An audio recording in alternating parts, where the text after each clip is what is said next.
Okay, so we will get started. Good morning, everyone. My name is Paula Donna. I am the Communications and Outreach Manager for the State Retirement Board. With me is Zachary Pierce. He is our Communications Coordinator. And we have Michael O'Brien from the Smart Plan.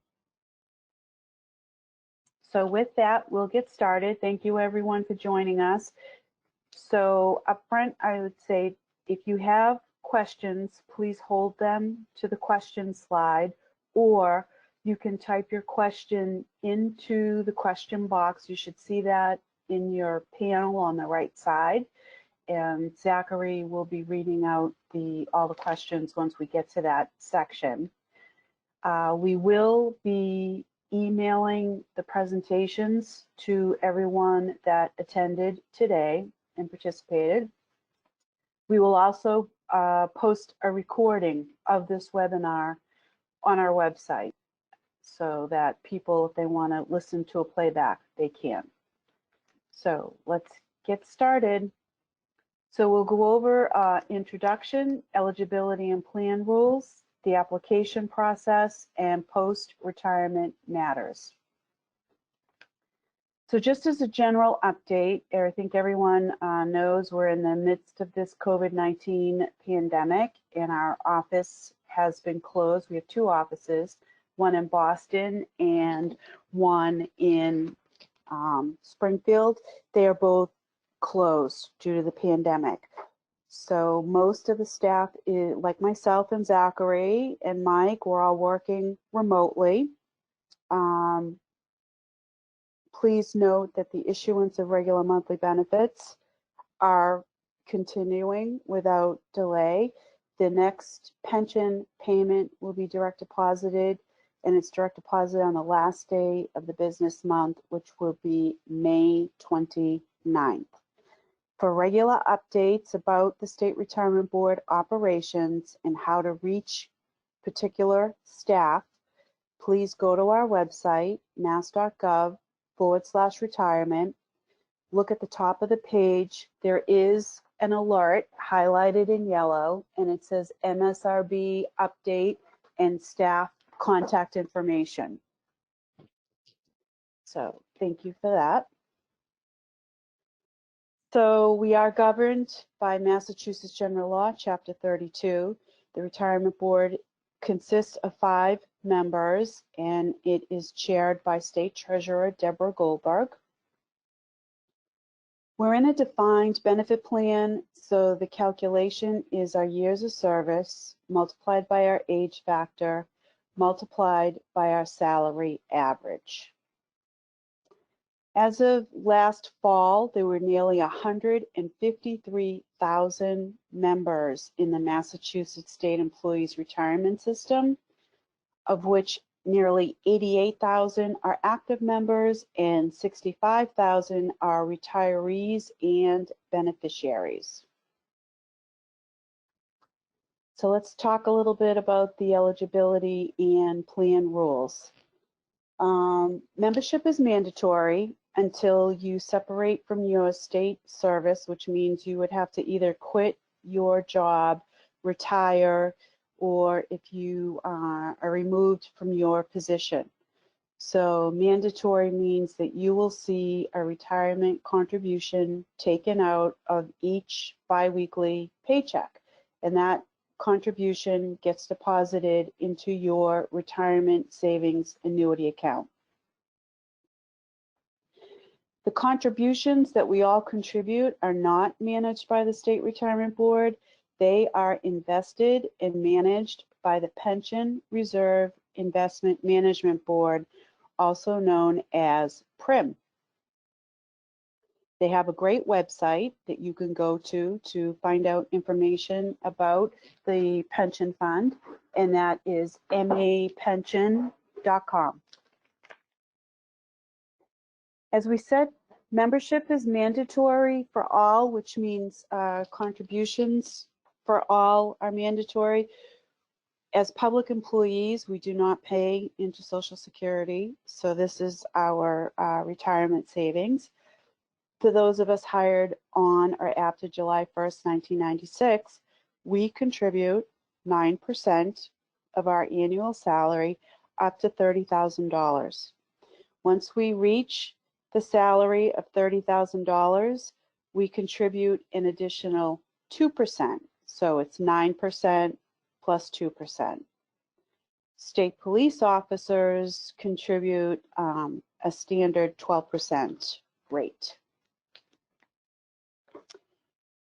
Unlike voluntary contribution plans, such as the SMART plan, which Mike will give us an overview shortly, you cannot access the funds while you're an active state employee. So the only way that you can get your money that's in your retirement account is you would have to quit state service and then apply for a refund or a rollover.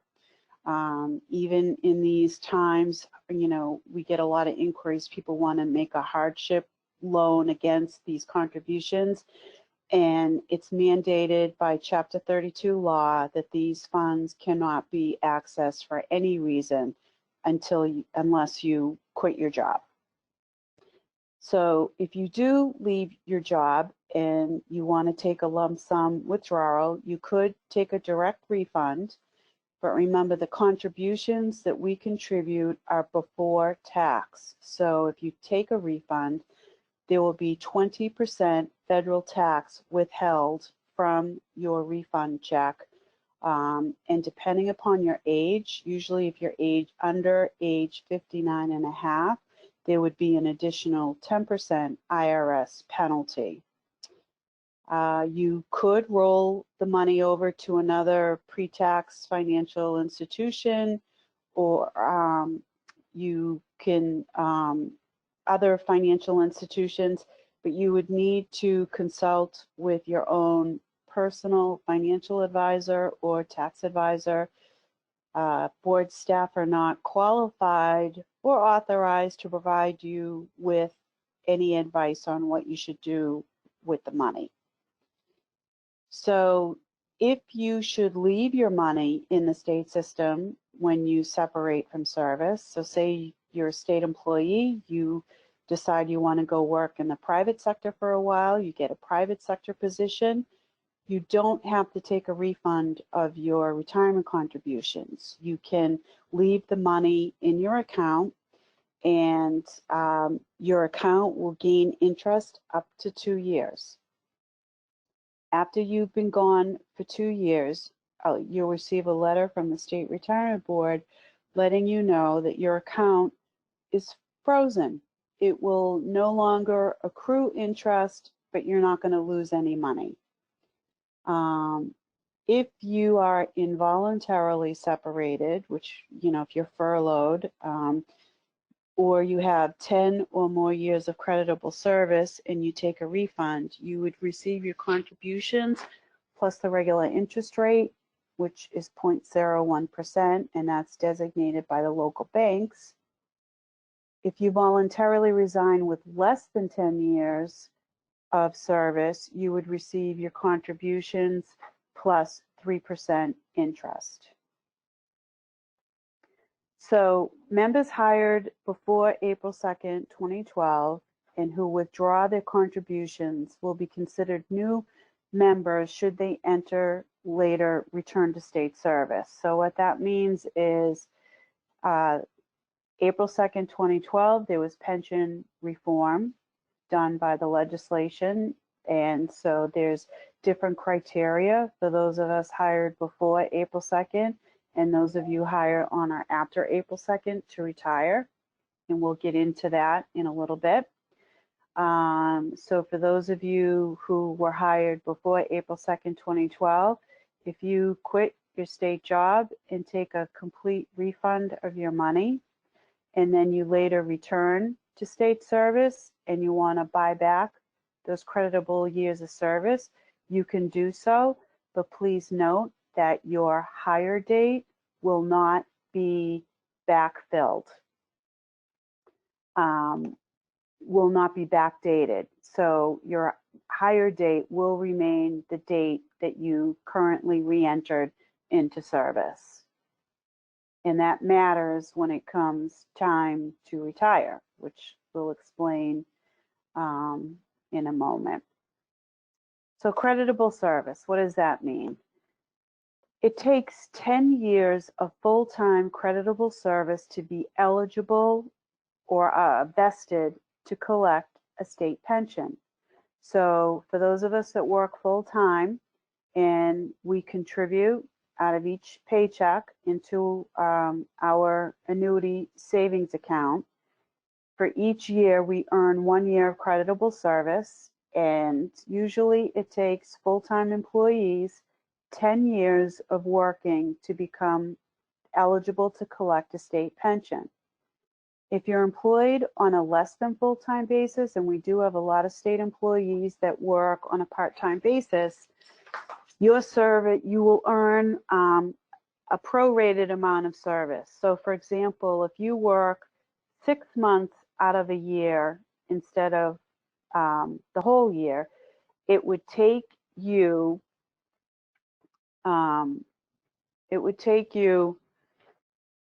20 years, hypothetically, to become eligible, working on a part-time basis, to be eligible for a pension. So every day that we work, we are accruing creditable service. There was a court case, Madden versus Crabb. She was an elementary school teacher who considered herself a full-time employee. She was shocked when she went to retire, and she found out that her employer considered her an 80% employee instead of 100% because the school closed.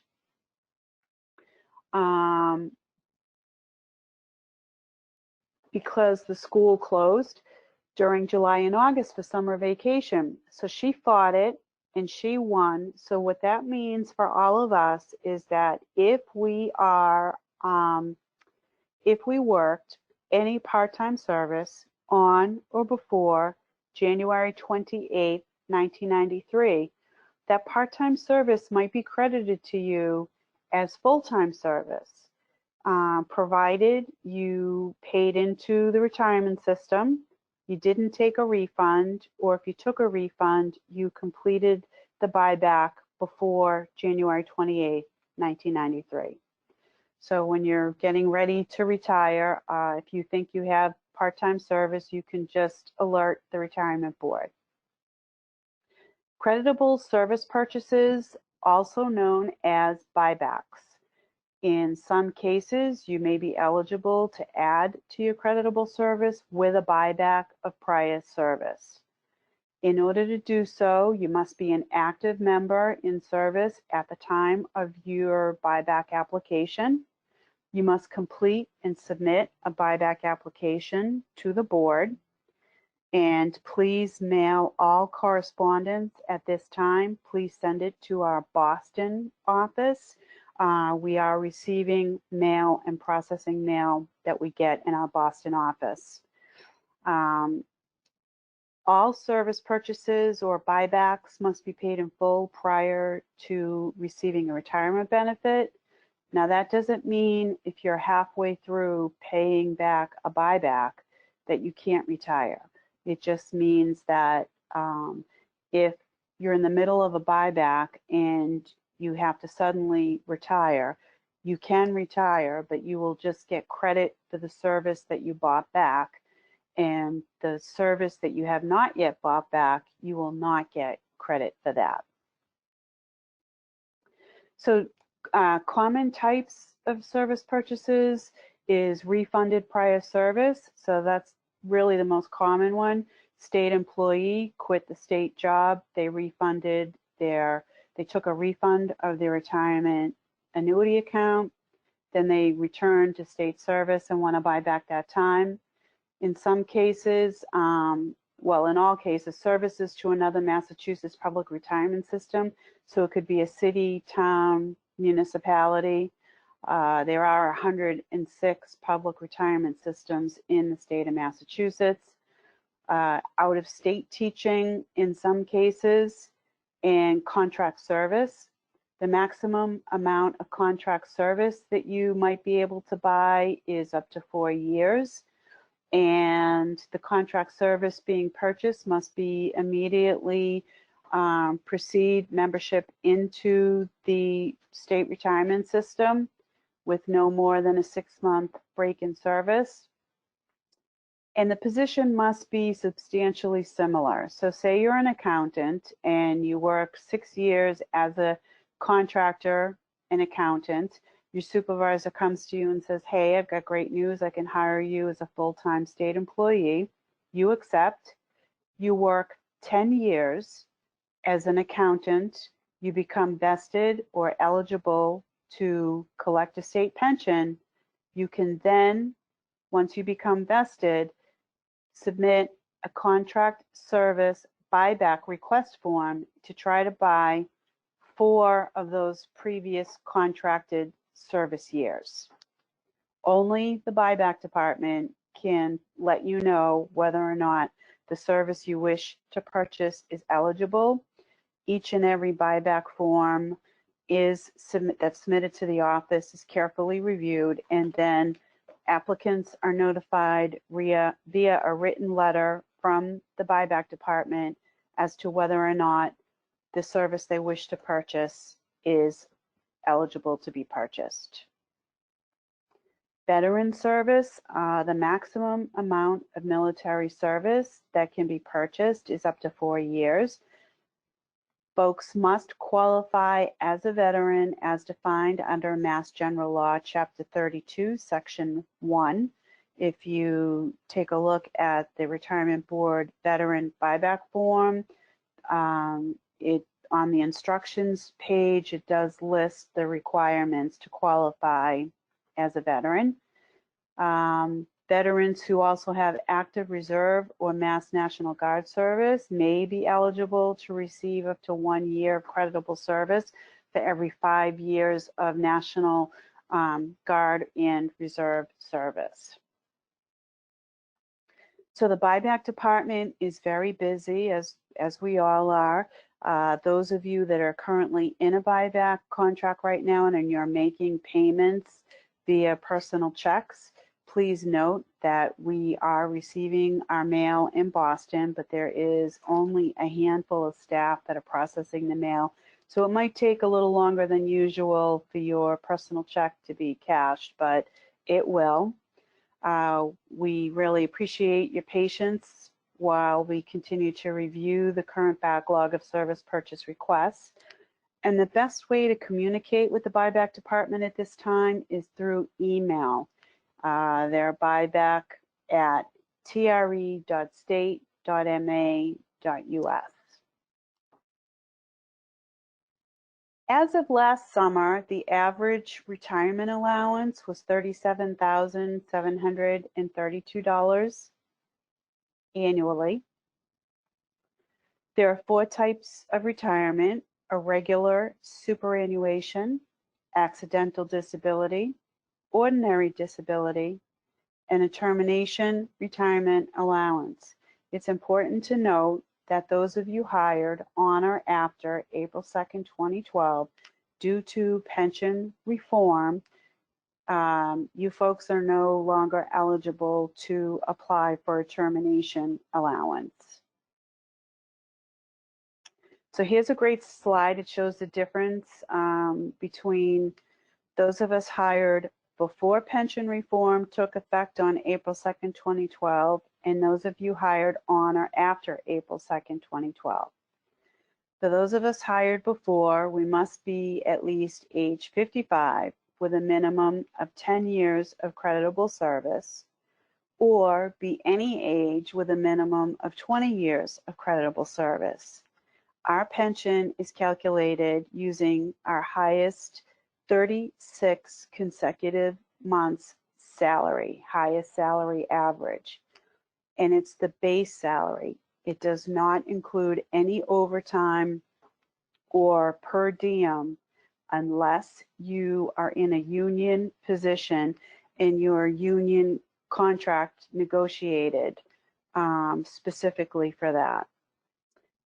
Those of you hired on or after April 2nd, 2012, if you're in Group 1, which we will explain the group classifications in a moment, you must be at least a minimum age of 60 to retire. So the age was raised from 55 to 60, and you must have a minimum of 10 years of creditable service. The be any age with a minimum of 20 years of creditable service, unfortunately, was stricken for those hired on or after April 2nd, 2012. So that's not something that you're eligible for. And your pension is calculated using the highest average 60 consecutive salary months. And again, that's just the base salary with no overtime and no per diem unless negotiated by a union. So I'll stop here for a moment. And Zachary, can you check and see if we have any questions that we can address? So the first question that we had come in was, how soon would you want to begin the retirement paperwork before your anticipated date of retirement? Hi, so I think we will cover that a few slides. So if you can hang in there, I think all your questions regarding that will be answered. And that was the last question. There was a couple of, we had two individuals who are having trouble hearing the presentation, Okay. and I was trying to assist them. Okay. At the moment, I don't see any other questions, but I will start. I will read them off as they come in. Thank you. Okay, so benefit calculations. Typical retirement calculation is based on your age as of your last birthday. So the age factor maxes out at age 65 for those of you hired before April 2nd, 2012, and age 67 for those of you hired on or after April 2nd, 2012. And what that means is if at age 65 you decide that you want to continue working, you can continue working as long as you want. However, when you then go to retire, the maximum age that can be calculated is age 65. So if you work until you're 70 years old, your pension will be calculated as if you're age 65. And it's calculated as of your last birthday. So if you are a few months away from your birthday, you might want to, and you're not yet age 65, it might behoove you to wait until your next birthday so you can retire on your birthday to get that little bump up in the age factor. So your length of creditable service, group classification, and your highest consecutive months, regular compensation, regular salary average. So for all of us, our retirement allowance may not exceed 80%. Veterans, those of you who qualify are eligible for the veterans premium, it can provide you with an additional $15 per each year of state service that you work, up to a 20-year maximum. So you may be eligible to receive an additional $300 per year.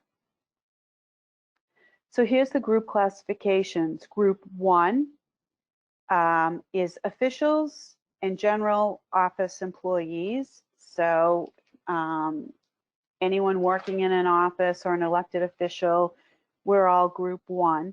Group 2 members include probation officers, court officers, certain correctional positions whose major duties requires them to have the care, custody, instruction, or supervision over prisoners, and certain positions that provide direct care, custody, or supervision of persons with mental illness or developmental disabilities. If you go to the Mass General Law, Chapter 32, Section 3 on the website, there is quite a list of the Group 2 eligible positions. Group 3 is limited to state police officers. Group 4 members include, again, certain public safety officers and officials, such as police officers, firefighters, and certain correction officers that work in the Massachusetts state prisons. So Group 2 and Group 4 classifications are subject to board approval. Just because you're working in a Group 2 or a Group 4 position doesn't mean that when you go to retire, it's automatically going to be designated. When you're within 6 months of retiring, you must submit a group classification application for each position you wish to have classified as a Group 2 or a Group 4. For members that were hired before pension reform, before April 2nd, 2012, if you work in an eligible Group 2 position or Group 4 12 months preceding up until 12 months preceding your retirement date, you just have to fill out one group classification application, and you could request that all your prior service be classified as either Group 2 or Group 4. For those of you hired on or after April 2nd, 2012, you cannot do that. You must submit a group classification for each position, separate position that you want classified as a 2 or a 4. If group classification is approved, these come to the board once a month at our monthly board meeting. They take up like 1/3 of the monthly agenda being reviewed. If approved for Group 2, it would add 5 years to your age, starting at age 55. So if you're approved for Group 2 and you're age 55, your pension would be calculated as if you were age 60. Group 4 could add 10 years to your age, beginning at age 45. So we see this correction officers, say they started working at age 25. They work 20 years straight through with no break in service.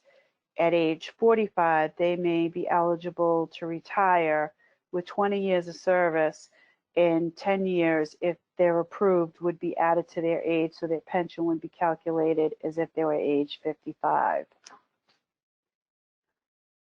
Prorating of service. So members before April 2nd, 2012, we can elect to have their benefits prorated. It's not mandatory.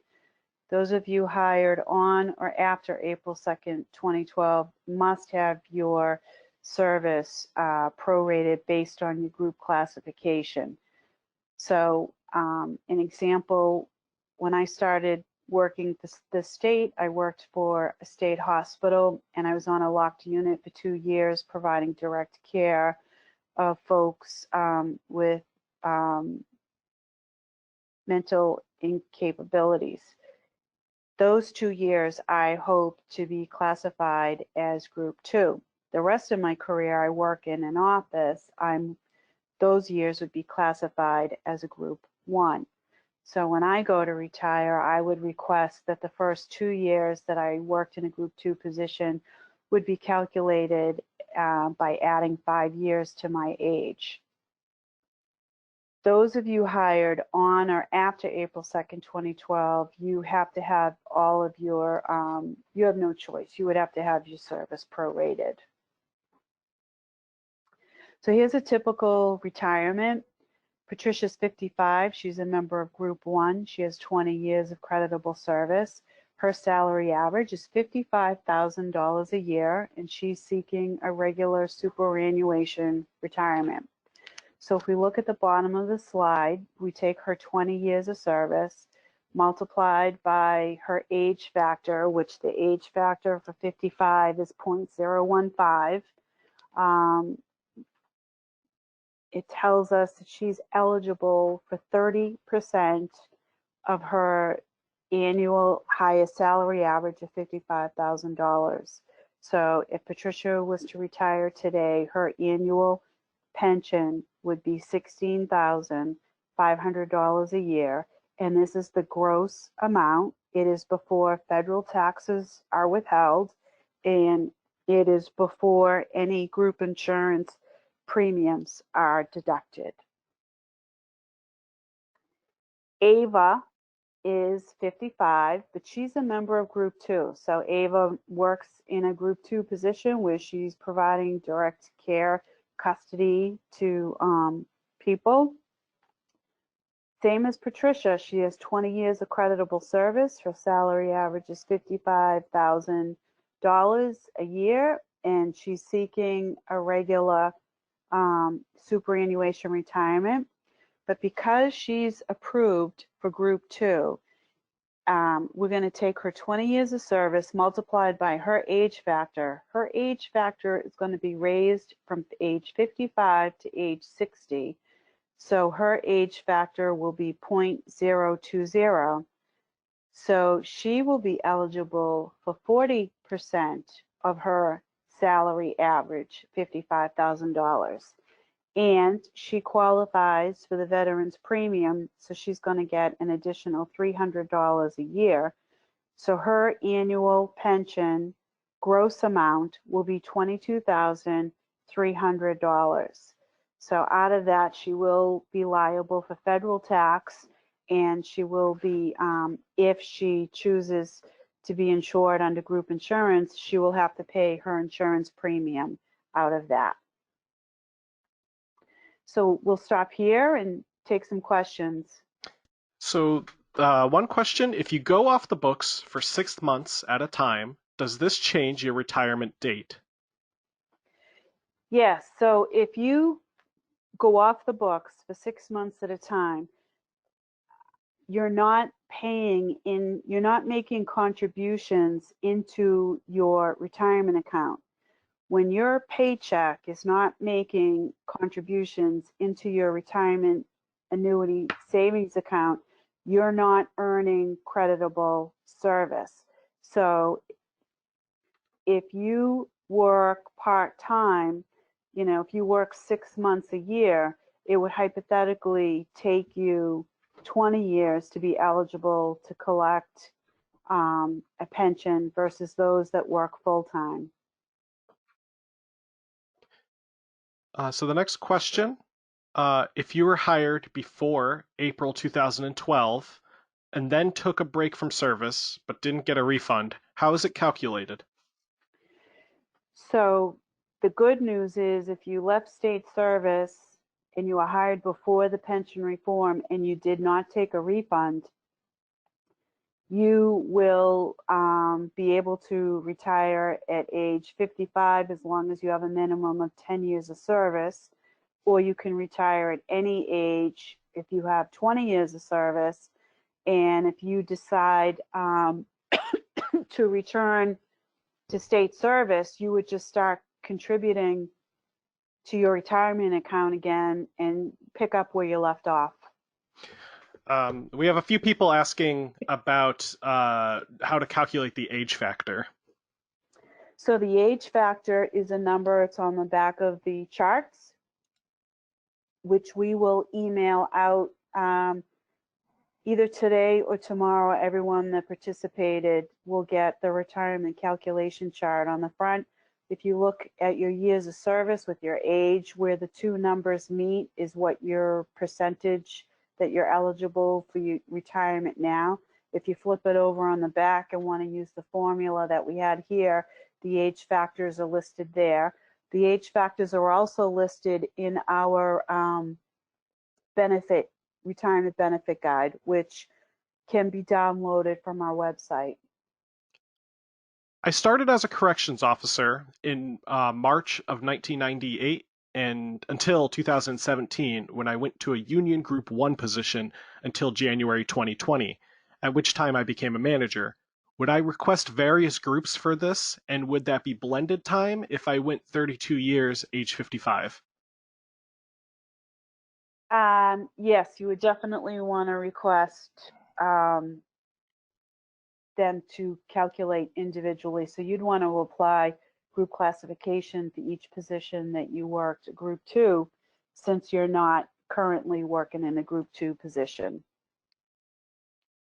Are there any further benefits for veterans that are disabled? I'm not sure what that question Pertaining to retirement, no. There is a veterans bonus that the treasurer puts out. If you want to send us any email to msrb communications@tre.state.ma.us, and Zachary will type that into the answer box, we can try to assist you with that. Where can we find Group 2 classification application? That's on our website. So if you didn't hear Paula, it is on our website on the All Forms page. Let's see. The next question. Does the retiree's insurance contribution include the total premium or just what we pay? It's just what we pay, just what we're responsible for.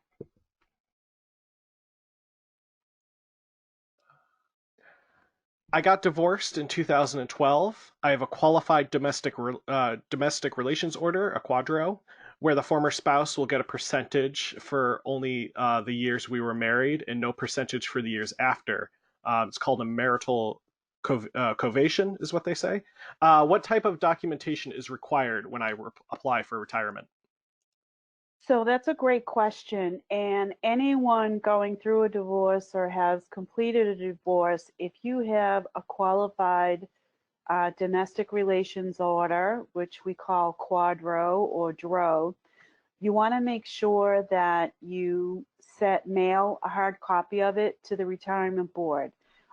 It's very important that our legal team gets a chance, if at all possible, to approve the quadro before, to review it before the court approves it, because we need to make sure that whatever the court orders, that the retirement board computer systems can carry out the division and the payment. So anyone with a quadro in process, please send it and ask that our legal team review it before you get final approval. If you have quadros that were final approved, please mail them to our office so that we can scan them in and get them into your account. So it makes it easier when you go to retire. And I think Nancy's just asking for clarification here. She says, if I am age 60 and have 40 years, I would be at 80%, and 80% is the highest I can get? Yes, Nancy, that's the highest. Do I have to know if my jobs are Group 1 or Group 2 before I know what the H factor will be? You need to, yeah, but remember that if any Group 2 positions, they're not automatic, you would have to apply to the board and get them approved. Are FMALA approved days taken during maternity leave but not charged against any leave, i.e. off the books, counted toward creditable service or not? You'll have to check with your human resources department, and you can check your pay stubs. If the pay stubs during that time were contributing to retirement, then you are earning creditable service. If you're not getting paid, then there's no contributions, you're not earning creditable service. But double check with your human resources department to be sure. Is the health insurance a different cost when you retire? I'm not sure. I believe it is, and you would have to check with the group insurance commission. Does the money that comes out of our checks for retirement go toward our pension? Yes, it does. It goes right into your retirement annuity savings account, and every year we mail out an annual statement that tells you how much money you have saved towards your retirement. Those statements will be coming out by the end of June, or they'll be mailing by the end of June. A similar question. we receive a statement of annuity yearly. Could you please explain how it relates to the pension payment? Say that again? Could you please explain how the annuity relates to the pension payment? The annuity is the money that we contribute over the lifetime of our career towards our pension payment.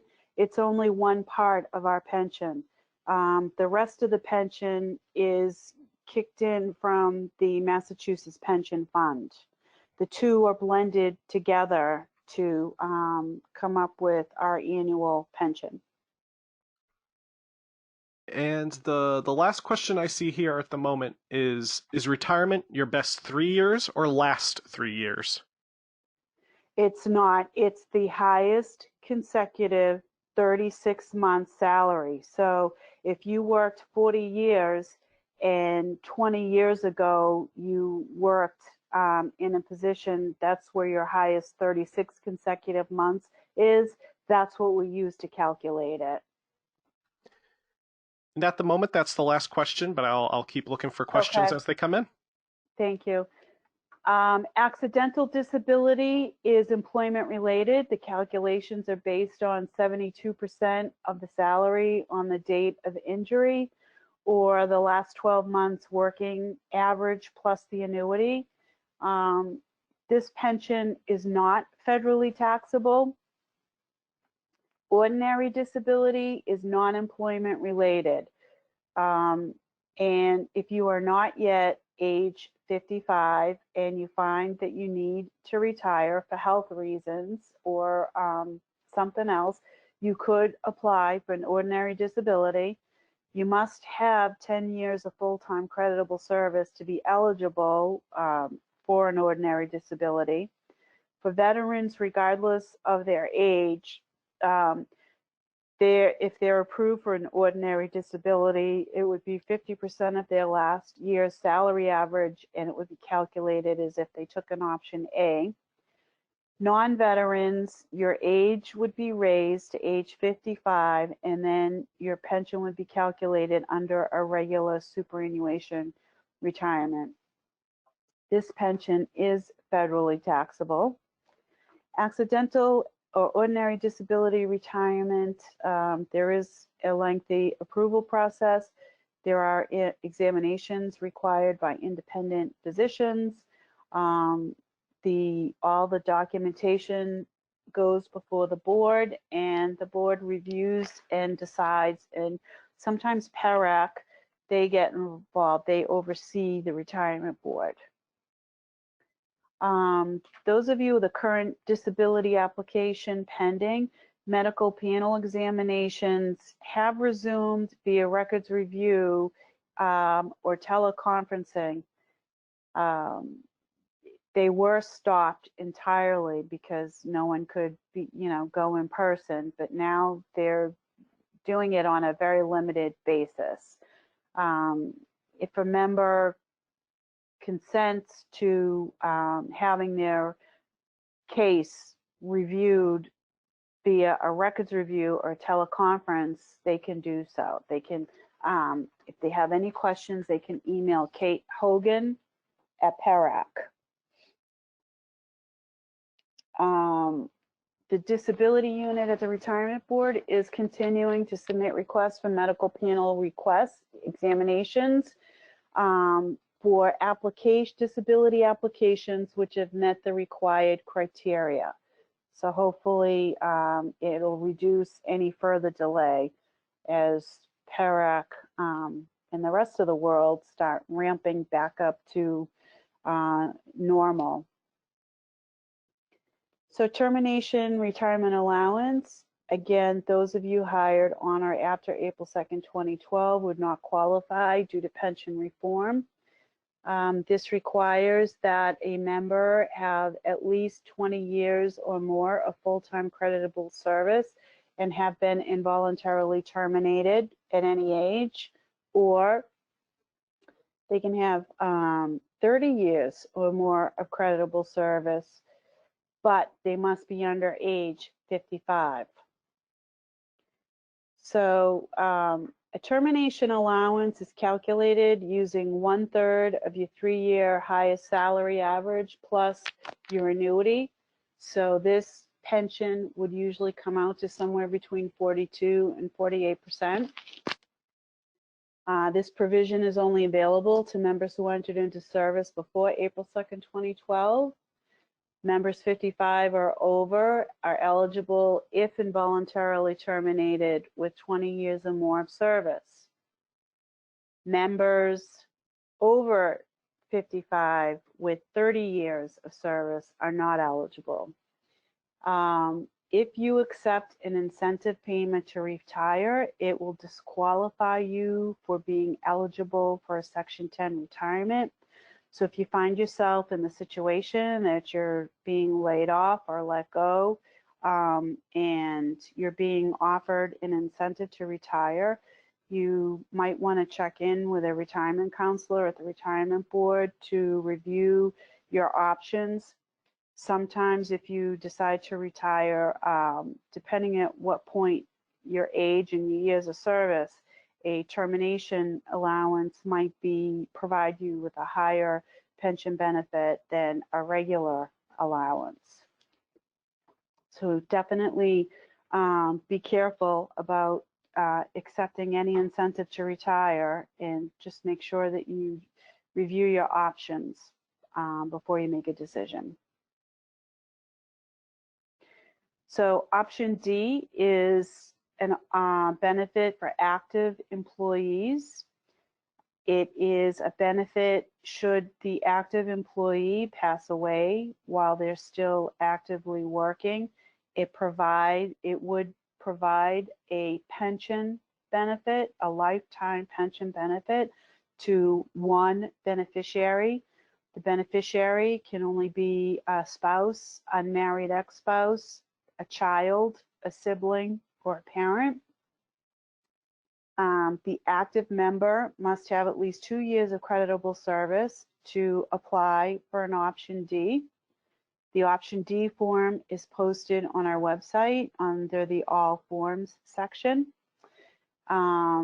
Please note, it's not necessary to file an option D if you want to name your spouse, because your spouse has first right option to accept your benefit or waive their rights to it.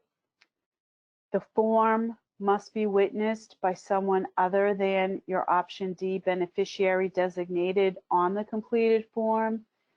If you name the beneficiary is the same as the witness, the form will be invalid.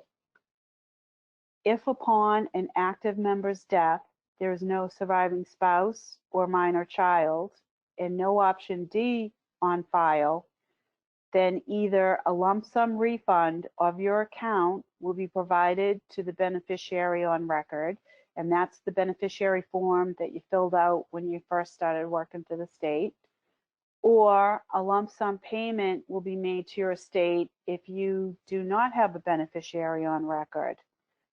The option D designation form becomes void upon retiring, because then you elect your retirement option, either A, B, or C.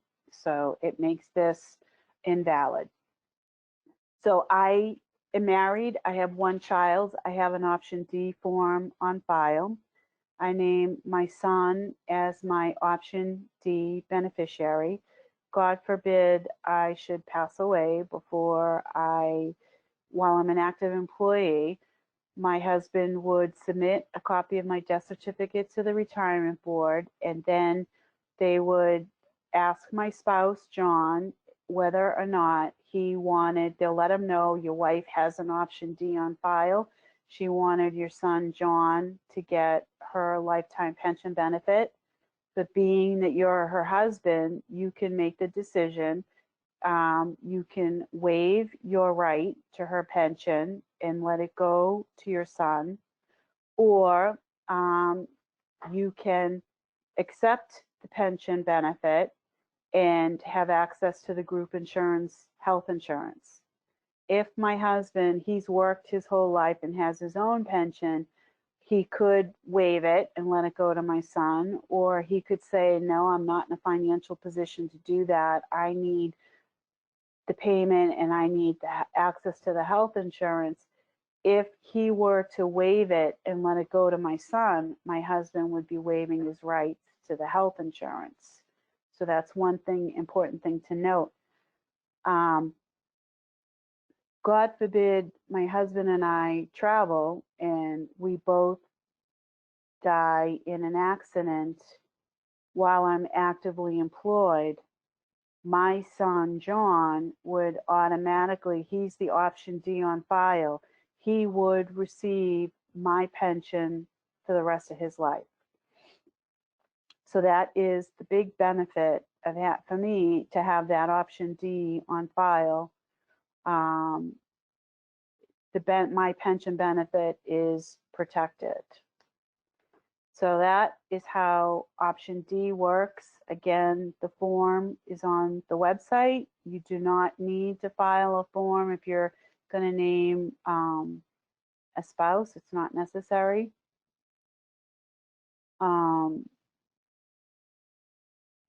Group insurance annual benefit statement, they were mailed the beginning of April. So for anyone who subscribes to group health insurance, you would have received this annual benefit statement. On the first page, it lists your beneficiary and all your insurance information. On page 2, the back side, it informs you of the beneficiaries you have on file with the State Retirement Board. If you need to change or update your beneficiaries that you have on file, you can do so. There was a change of beneficiary form included in the mailing. Fill it out, sign it, and you can mail it back to the board's Boston office in the addressed blue envelope. So we'll stop there for questions. So let's see. What factors do I consider when choosing a day in the month to retire, i.e. pay cycle?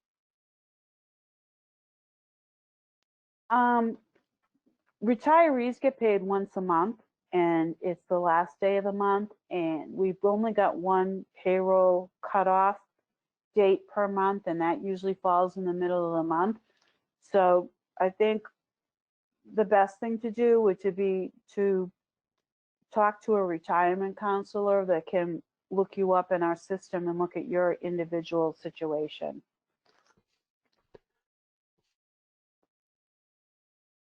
Does overtime count towards your salary calculation, or is it just your base pay? It is just your base salary. Overtime is not included in retirement calculations. Let's see. If medical forcing early retirement is 10 years added to years of service, therefore age and percentage is increased.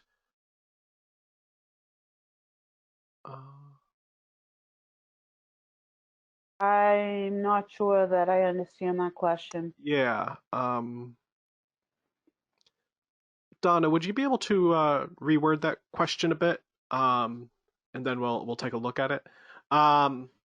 If you leave service after 24 years at age 52 and you leave your pension, then start collecting when you turn 62, would your percentage be higher? So the age factor would be higher, but the years of service would be the same. So yeah, people do that. They leave state service after working many years and they go to the private sector and they just leave their pension there until they're ready to start collecting a pension. You can do that. Does it still take 4 months to get your retirement payment once you retire? It takes 60 to 90 days, and that's because we have one payroll cutoff day a month. If when you retire, we have to send salary history request to all of your former employers, and they have to fill out all those forms and mail them back to us. So if we don't have all the information we can't begin calculating your pension until we've received all the documentation that we need. Where do you find the chart for option C or D that shows pension percentages and ages? So it's not option D, it's option C, and we will mail those retirement charts out to all of you who attended today. How is the option D regular payment amount calculated? Like a regular retirement payment, they would use the age, the date of birth of the beneficiary to calculate it.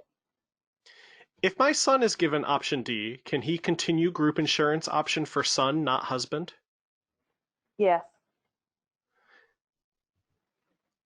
Is it better to enlist your spouse for option D or your children? We cannot advise you. Is there a way to check to see if I've already filed an option D? Yep. If you receive the group insurance statement, it was mailed out the beginning of April.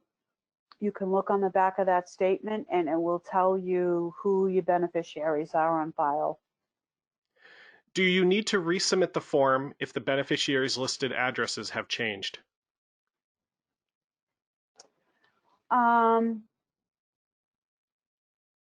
You might want to just to update their address so we have the current information.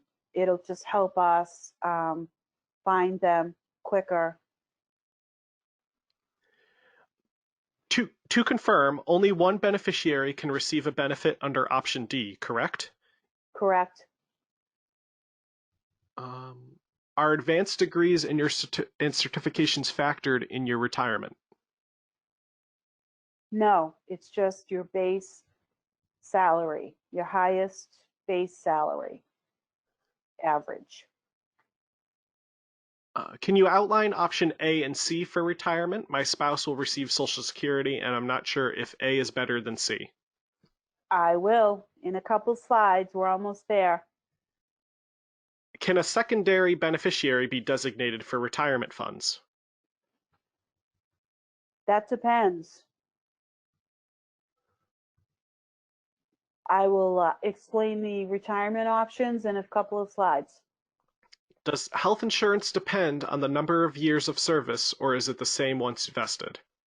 That I don't know. That is a question for the Group Insurance Commission. They're a separate agency, so you would have to contact them for any health, dental, or life insurance related questions. Oh, and Donna said she's going to reach out to us after the seminar. Thank you. Yeah, thank you, Donna. How soon before my retirement date should I apply for retirement? We're going to talk about that in a couple slides. I've worked for 11 years, and I'm 56 years old, and I get ill. How much percentage of my pay? Letitia, do you mind rewording that question a bit? I'm a little, I don't, Paula. We can't answer specific questions Yeah. to individuals. If you want to reach out to us, send us an email, msrbcommunications@tre.state.ma.us, and we will take a look at your specific request. We can only answer general questions here. And I just retyped that email in. Okay, so let's move along. Okay. The application process. So we are receiving regular mail to the MSRB Boston office. If you need to mail anything to the retirement board, please mail it to the Boston office. Keep mailing the documents in. If your request is not time sensitive, we ask that you defer submitting it to a later date. And if you mail us a document, please don't email a document. We're getting a lot of duplicate, triplicate requests for the same thing. So we've got multiple staff people working on one person's same request. So it's slowing us down a bit. So please just either email it or mail us the hard copy to our office. And make sure you keep a copy of any documents you mail. Jot down on the top of the form when the copy when you mailed it, just to have it just in case. If you do email documents to the MSRB, please remember, don't ever include your entire Social Security number. Email is not 100% safe. You want to, and don't send us your complete bank account numbers. Just include the last 4 digits of your Social Security number, or if you know it, your unique MSRB ID number. And you can find that ID number on any correspondence you've received from the retirement board. It'll always be in the top right. In your email, please put your name and your MSRB ID number if you know it. And if you're submitting a document, please submit one document. We're getting, people are emailing us one document but separate pages, so there might be one 16-page document, but they're sending us 16 individual PDFs. So if at all possible, if you're emailing, please just email one document.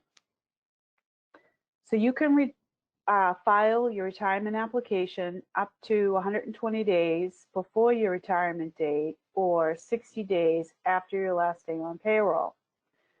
If you file more than 60 days after your last day on payroll, your retirement date will be 15 days after we receive it.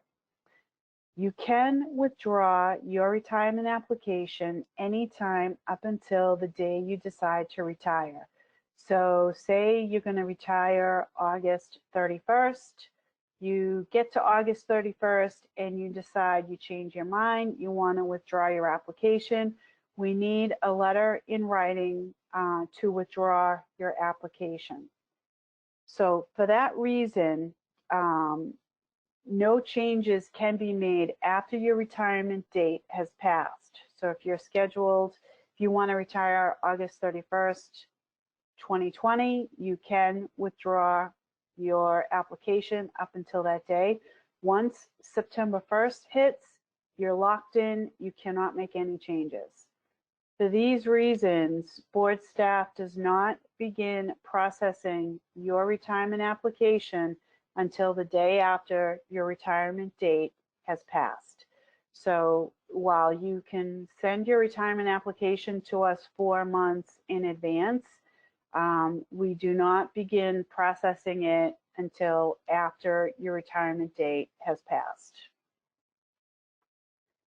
The application includes an option form with a witness signature. If you're married, your spouse must sign as your witness.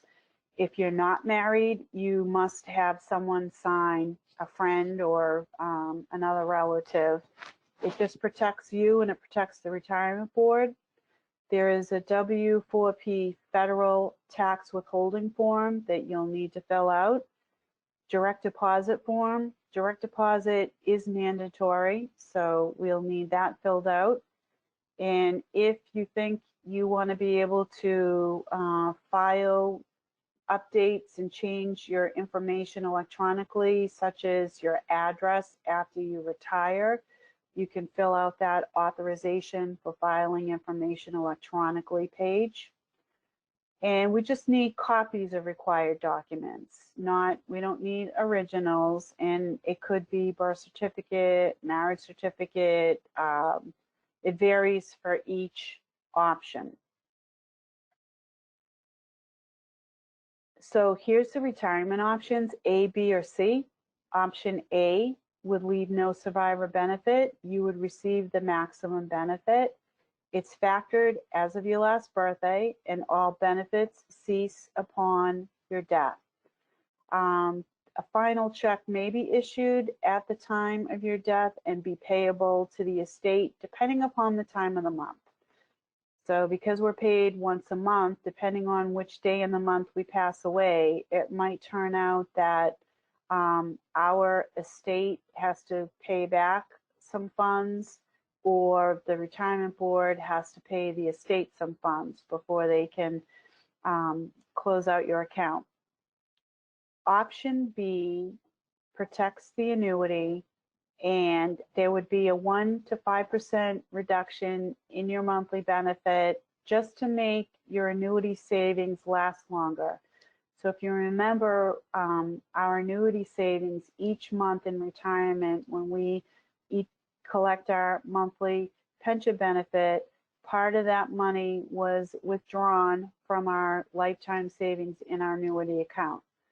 You don't have to worry when it's zeroed out. And usually when we're retired between 8 and 12 years, our annuity account zeroes out. You don't have to worry about your pension payment ever changing. Once you retire, it'll be the same unless there's a COLA increase.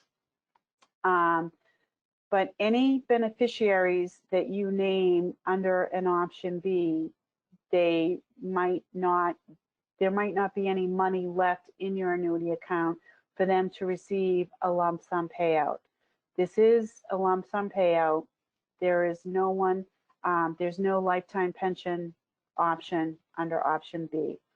The beneficiary does not have to be related to you. You can choose more than one person as your beneficiary, and you can change the beneficiaries at any time. Option C is the only joint survivor allowance option, which means you can select one beneficiary upon your death that they would receive 2/3 of what your pension payment is for the lifetime of their lifetime. There would be it's typically a 7 to 15% reduction in the benefit. It could be more or less depending upon your age and the age of your beneficiary. So my husband John and I, we were born the same year, 3 weeks apart. So if I name my husband John as my option C beneficiary, because we're so close in age, the pension formula uses the age actuarial tables. This is setting money aside to pay my husband's pension. If I predecease him, it would be closer to 7%. If I were to name my son as my option C beneficiary, there's 39-year age difference. It could be a lot more than 15% that they would reduce my monthly pension benefit because they're setting aside money to pay my son for his lifetime pension benefit. If your option C beneficiary predeceases you, you would notify the board and you will automatically be popped up to the option A benefit. You cannot rename an option C beneficiary. If your option C beneficiary predeceases you and then you go on and you remarry, you cannot name your new spouse as a new beneficiary because your former spouse's date of birth was used to calculate your pension benefit. It's the same if after you retire and you are married and you get divorced, your option C would always remain the former spouse. That cannot be changed after you retire. It's factored as of your nearest birthday, your last birthday. So if you haven't reached the main age factor, the max age factor, you could keep working till you reach it. And the eligible beneficiaries under an option C include a spouse, unmarried, ex-spouse, a parent, a sibling, or a child. So with that, I'm going to stop and give a chance for questions. In order to receive the benefit of medical insurance under GIC, does the employee have to be in the GIC plan for 10 years or whatever the required time is for the employee's retirement? No, What happens is when each of us goes to retire, say you were on your spouse's private health insurance for 30 years, when you go to retire, that's a lifetime, GIC considers that a lifetime event, you will have a window of opportunity to jump in and start being covered under the group insurance. Dan asks, he can't find his group insurance statement. How does he get another one? You would have to reach out to the Group Insurance Commission. For after 2012 employees, I don't understand how 65 is the maximum age calculated. There's nothing on that on the Group 1 retirement percentage chart. So for those of you hired on or after April 2nd, 2012, your maximum age factor is 67, not 65. And we have two separate calculation charts. We have one pension calculation chart for those of you hired before April 2nd, 2012, and it shows it shows the age factor maxing out at 65. And those of you hired after pension reform, the age factor maxes out at age 67. And we will send those charts out later today. Joy asks, I didn't realize that only one could be listed, referring to option D, that only one beneficiary could be listed. How can she get it changed? You can't. It's law, Chapter 32 law. For option D. You can't. It's law. Option D only allows one beneficiary, and it's very strict. It has to be an immediate relative. Or a spouse, an unmarried ex-spouse, a parent, a child, or a sibling. If you have 5 children, you have to decide which child you're going to name, and then you would have to make arrangements with that child, explain the benefit to them, and ask that they share with their siblings. It's similar to the option C when you retire beneficiary, you can only choose one person, and that's by law. Mary asks, if I choose option A, does my surviving spouse lose benefits? Yes, Mary, if you choose option A, your spouse would not receive anything upon your passing, but your spouse would be eligible to subscribe to the group insurance, health insurance if they need to. They would be able to do that. Let's see. Stephen asks, for option B, what happens if the beneficiary dies? So Stephen, you would just change the beneficiary, because you can change those beneficiaries at any time. And remember, under option B, the beneficiary is only receiving a lump sum payout of whatever cash is left in your retirement account.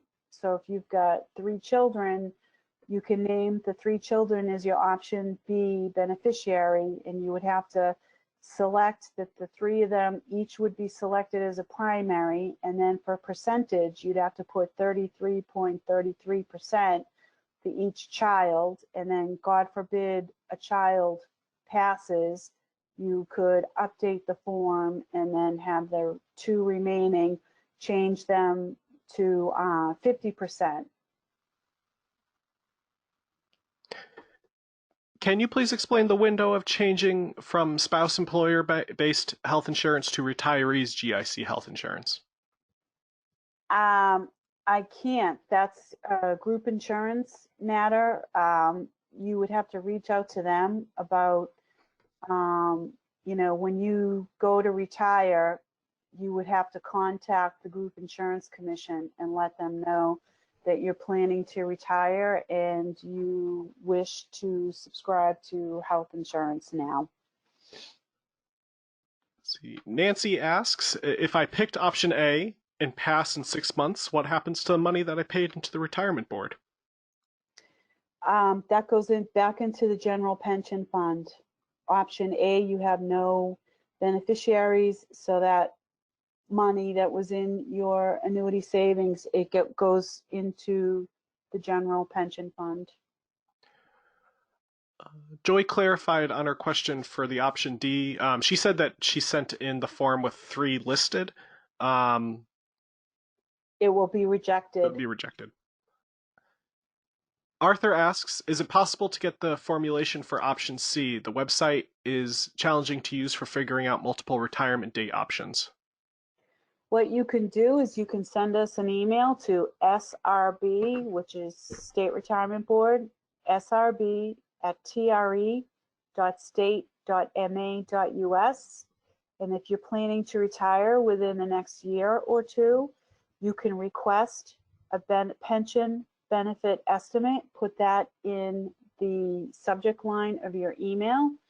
You want to list your last 4 digits of your Social Security number or your MSRB ID number with your full name, and give them a hypothetical retirement date when you think you're going to retire.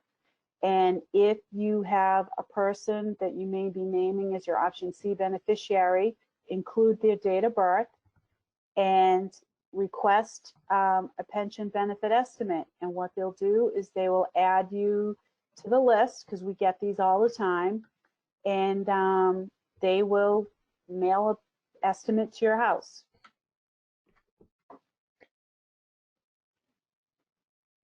Let's see. For option B, and your spouse dies and you don't wish to name another beneficiary, does your retirement go back up to option A? For option B, no. Option B, you can change the beneficiaries. So if you select option B, that means that your beneficiary is going to receive a lump sum payout of whatever dollars are left in your retirement account.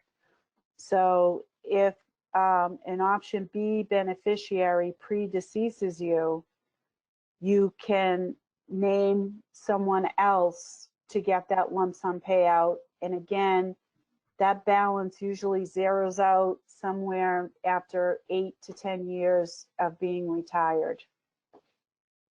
Let's see. Deborah asks, is the smart plan on the same recording? I think that was supposed to start at 12:15. They don't want to miss it. Yep.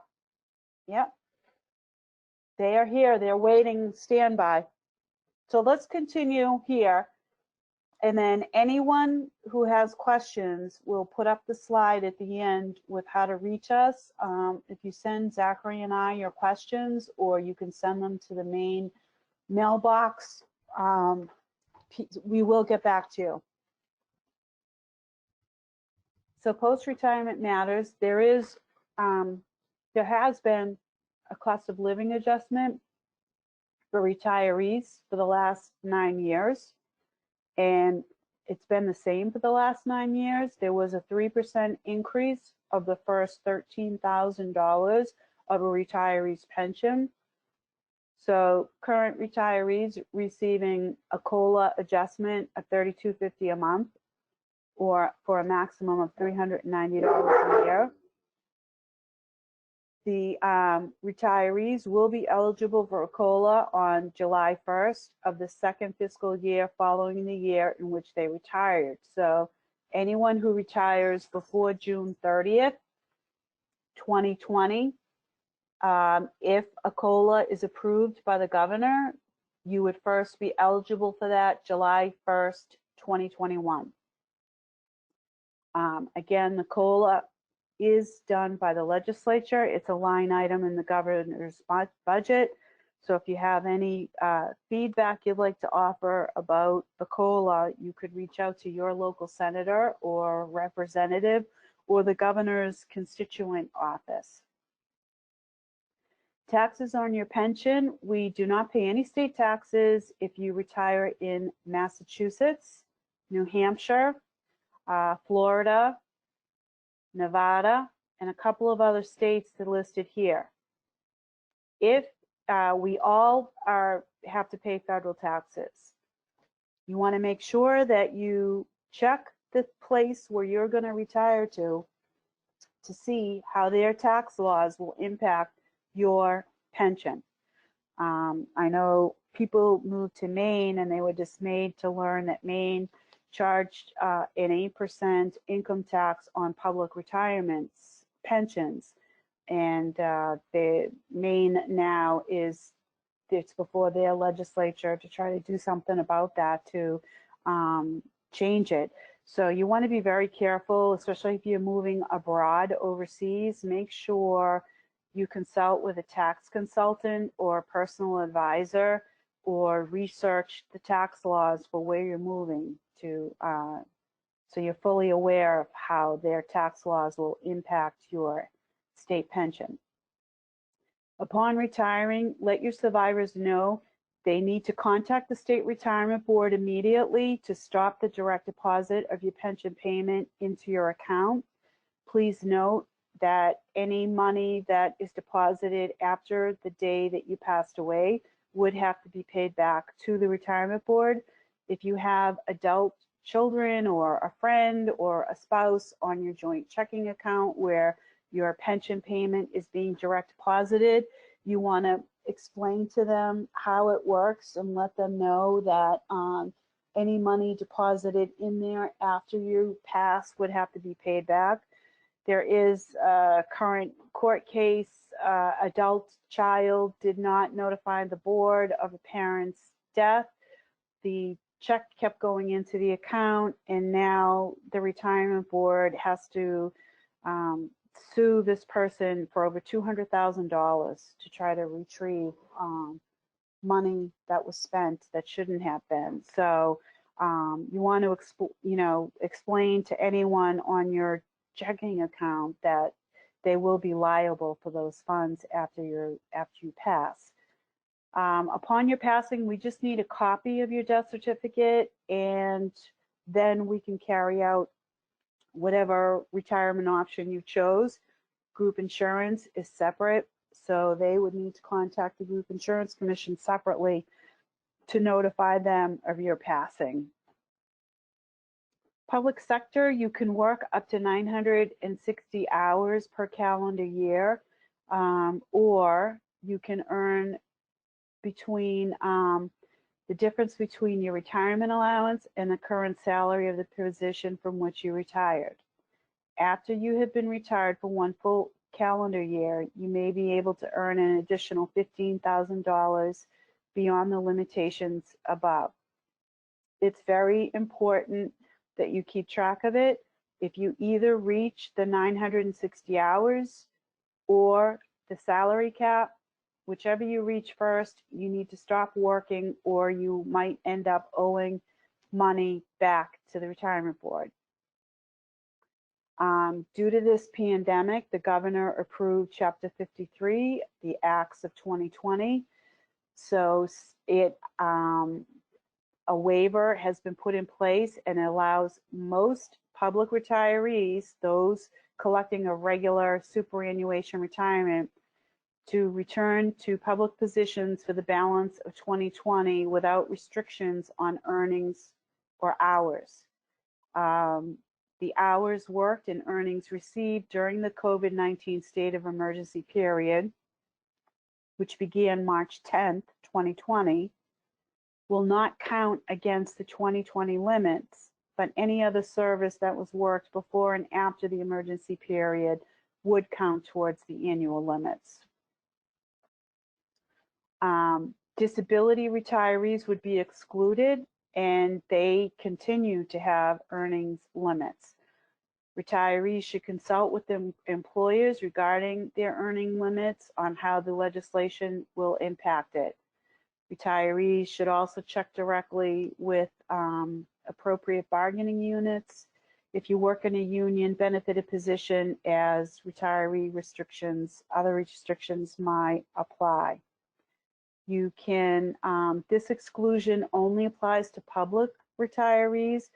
Those who work in the private sector, government jobs outside of Massachusetts or the federal government are not impacted by the limits. You can go to our website, the top of the page, mass.gov/retirement. We have several alerts posted there. If you continue working and you wish to waive your retirement allowance, you can send a letter in writing to waive it under Section 91, or you can be asked to be reinstated to active service under Section 105. If you do that, certain conditions must be met to return to be able to retire again, and that includes you have to repay all of the retirement benefit money you received, and you must work an additional 5 years after you're reinstated to service before you would be eligible to reapply to retire. Private sector employment is unlimited earnings as long as you're collecting a regular superannuation retirement. There are restrictions in place for those of you collecting a disability retirement. Forfeiture of benefits if you misappropriate government funds or violate certain provisions of the Mass Conflict of Interest Law or violate any laws applicable to your office or position, you may be subject to forfeiting your pension benefit. Group insurance commission currently is 20% premium for retirees. You need to reach out to them separately for any questions. It is open enrollment period right now, so all active state employees, if you want to change your health insurance carrier or you want change life insurance or dental insurance, now is the time to do it. Open enrollment is going on now through June 1st. You can go to the group insurance website, mass.gov/GIC. They have a lot of information posted there, including the rate charts on how much the insurance is going to cost. Group insurance direct bills the premiums until the second pension payment. So what happens is when you retire, you have 60 to 90 days that you will not be collecting a paycheck, and we pay our insurance premiums a month in advance. So you will be direct billed to your house while you're waiting for your first pension check. You must pay that premium out of pocket, and then when you receive your second direct deposit pension payment, the GIC automatic premium direct bill will kick in. So you'll see that payment be made automatically, but it doesn't kick in until you receive the second direct deposit. And regardless of what retirement option you choose, your spouse can continue to carry health insurance at a 10% rate, provided they do not remarry. Social Security, we really can't speak to Social Security. That's a separate benefit. It's a federal benefit. Social Security benefits do not impact your state retirement pension. So if you're eligible to receive Social Security benefits, you can do so, and it does not affect your pension, your state pension at all. It's the reverse. Because you will collect a state pension, your Social Security will be affected. It may be offset / reduced due to the windfall elimination provision and the government pension offset. If you have 30 years or more of substantial earnings in the private sector under Social Security, you may be exempt. You can create your own My Social Security account online at socialsecurity.gov/my-account. They have calculators in there. You can figure out how much your Social Security pension may be offset due to your state pension.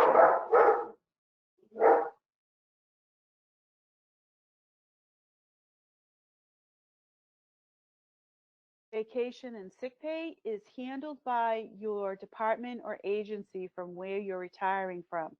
None of that payout, none of your vacation payout or sick pay payout is sent to the retirement board. So that's between you and your human resources department. You might be able to defer that money into the Smart Plan account if you have one, and Mike will talk about that shortly.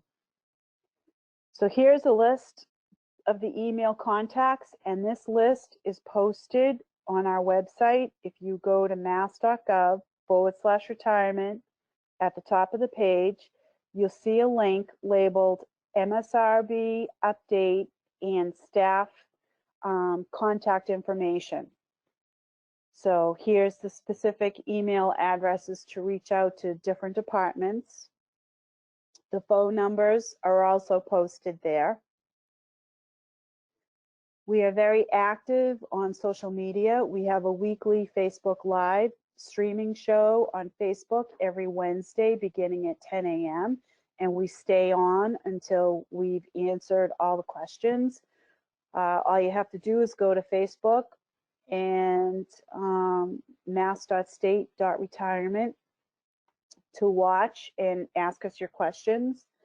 We also have the recordings, so they're all there if you want to go back and rewatch a show where we answer random questions. We have a YouTube channel that we post all of our videos to as well. So we're on Twitter, and for all of our updated upcoming seminars, we will continue scheduling these seminars and adding them. So just go to our events page on our retirement website for the latest webinars. So again, we have two offices. They are both closed. If you're mailing anything to the retirement board, please mail it to our main office in Boston, 1 Winter Street, 8th floor. So with that, I don't know if we have a lot of questions. We have a few. I've been answering some via Okay. chat. But a reoccurring question that we're getting is if you are sending out a copy of this presentation.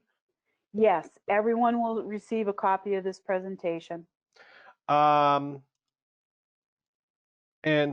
there was another question was, if you choose option C, your 4-year-old son is your beneficiary, does he collect the benefit for the rest of his life, even if he lives to be 90?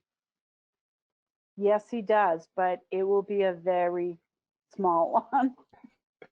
And then Nancy asks, once I identify a retirement date, can the retirement board tell me what my monthly pension will be for 3 different options, A, B, and C? Yes, you would send an email to srb@tre.state.ma.us. In the subject line, put pension benefit estimate request with your name. Make sure in the email you include your full name, the last 4 digits of your social security number or your MSRB ID number, the hypothetical date you wish to retire, and if you're considering an option C beneficiary, we'll need their date of birth.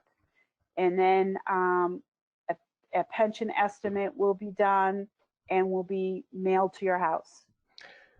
And then another question was, is it better to mail all documentation or email documentation to the retirement board? It's better to mail it because then if it's not time sensitive, it's better to mail because then it gets scanned into your account. And that looks like the last question as of now. I can respond to questions in chat and such as need be. Okay, so I am going to now turn it over to Mike. Mike,